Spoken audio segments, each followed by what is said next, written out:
practice for Pushing when bottles? you are talking to people, not to forget who you are. Writing is easy for me, but when you're talking to someone, So when you're talking to someone, to not forget who you are? that's the best way I can put it. Yeah, so ultimately, again, let me write this down.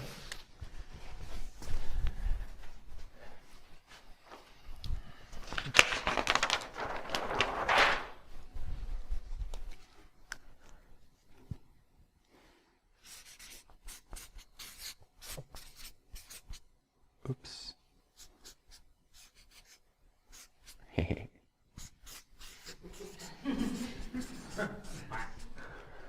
All right.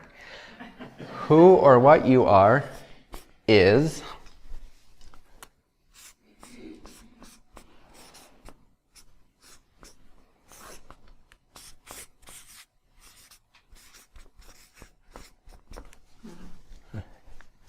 that you are is what you are. So when people ask like, yeah, who I am, and if we're talking about the more relative world and we're not looking for stability, we're just looking for more experience without any ground of stability, which some people like. Usually we call that spirituality.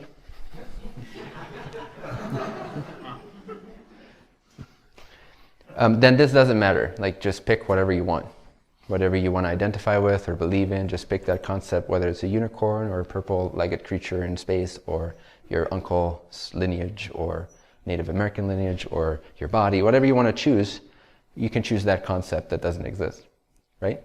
But if we're talking about the stability of what's really you at all times, all you need to know is that what you are or who you are is that you are. How do you experience that you are? While you're talking to someone. I don't know. So can you maintain awareness of the fact that you exist? Make that more continuous while you're talking to someone. So I can talk to you right now and I can either get lost in descriptions and in whatever comes out of my mind, because if I have a fear blockage, then naturally I will want to control what I say to you and how it comes back to me, so I'm going to completely be lost in description. If I don't care about any of that because I've released those fears, how do you release fears? By knowing what you are, ironically, and seeing what you're not, till it dissolves. That's liberation, freedom. It's the fastest way to unclog your chakras. It's not to do chakra work, it's to know who you are. And that is by knowing that you are.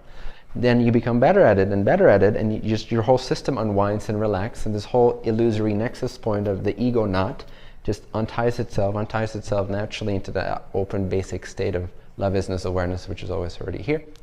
As a result, it becomes easier and easier. I can talk to you, but I can maintain awareness that I am. In fact, that I am can become my predominant focus, so it doesn't matter. I'm not actually speaking. This is just happening. There's an intelligence operating. I don't need to control it. If I was afraid what I said and how it would come across, then I would be the person speaking, and I wouldn't be able to speak so eloquently and so quickly because I would be thinking and controlling and comparing. That's awesome. Right? Yeah. So that is infinite intelligence, being able to use more of the body and the mind, because there is no sense of I'm a separate will in the way. There is the priority of love, isness, awareness. And so because that is the priority, I'd rather want to be happy than controlling. And so I'm happy, and so whatever happens will happen, because I don't care about that focal point. I don't care what you think of me. So then I can be happy. And since I'm happy, things flow because I'm intelligent by nature, by design. So it's a matter of disassociating, for lack of a better word, or realizing what you are, maintaining awareness that you exist while you're interacting with someone. And you could try this. Like, look to a person in the room, like to your left or to your right. And if that person is occupied and the person on your right is also occupied, look at me. But prefer the person in the room, right? So find the person in the room, just look at them, look them in the eyes.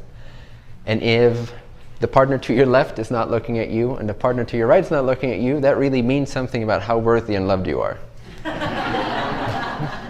So then you can look at me and get this divine dose of infinite transmission. So while you're looking them in the eye, some discomfort may arise, some old knots may arise, thoughts may arise, but can you maintain more awareness? And you're not saying anything, it's just looking, just feeling, sensing. Being aware, increasing awareness.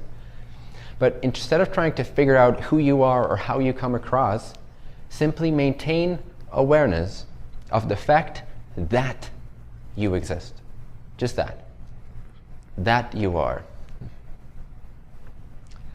And you can feel the shift. Either you're sort of outward, projecting through the eyes and like trying to connect to them over there. Nothing wrong with that. That's a beautiful stage too.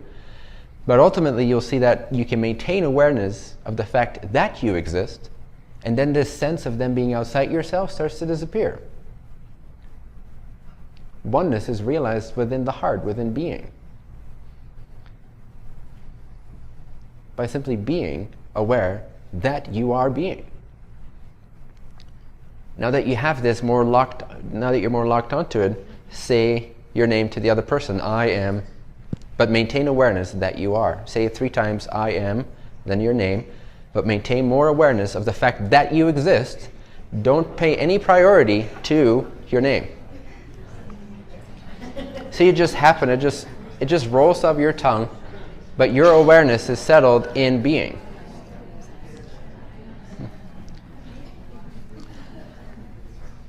Some people have really long names.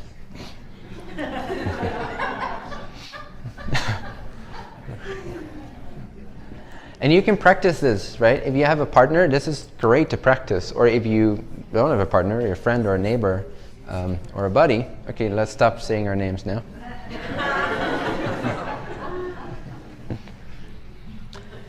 This is a great practice because this really brings this out. Okay, let's stop talking now. Everybody face me again, please.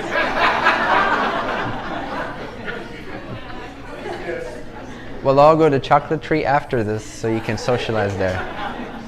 And you know what's a good practice too? Is to see how quickly you forget to practice. That's the best part.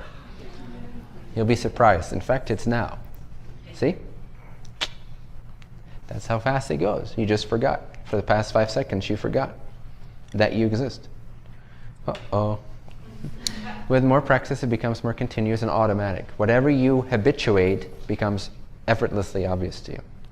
So keep noticing that you are. Don't add any definitions. Don't add any ideas. Just the very basic, fundamental, experiential, before mind fact that you are. Because even before you state, I am, you already are, no? Be there. Be in the wordless recognition, I am. And then practice this with talking more and activities and driving your car and whatever it is. And it becomes stronger and stronger and stronger. It becomes this foundation, and it starts to outshine the illusion of individual perceptions or beings or things. So all you can see is your own light. Imagine being a light. The light turns up so much that you can't see anything that you're illuminating anymore. You just see the light that illuminated them to begin with. But that's what we mean when we say the world starts to disappear.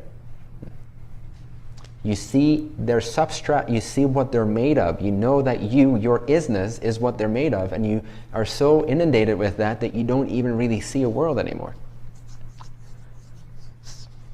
So practice. Then what reigns supreme is love, light, awareness, bliss. And infinity, a sense of not being local. And boom, that really opens up the fears and the, if you will, energy centers.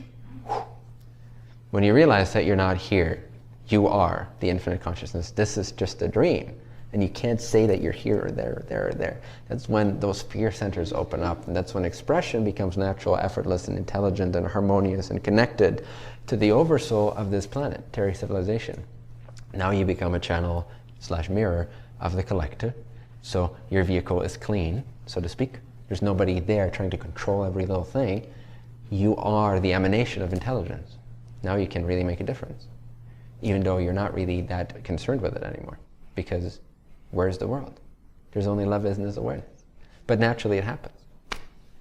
Like when you're driving your car to your house and you arrive and you're like, wait, was I driving? How did I get here? It's like that. Wait, was I setting up a school to revamp spirituality worldwide? Oh, okay. Whatever.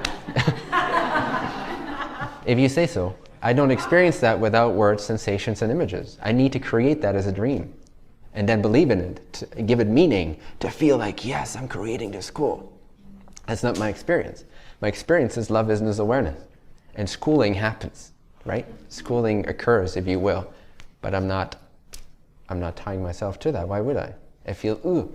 At some point, instantly it feels detrimental. You can feel the sting of believing, giving meaning. Anytime you give meaning to something, no matter what it is, you give away power. When that becomes obvious to you, this sounds no longer like, well, that's a meaningless, empty world. No, it becomes so real and vivid because you see, evidently, how every time you give meaning to a perception, you literally give your soul away.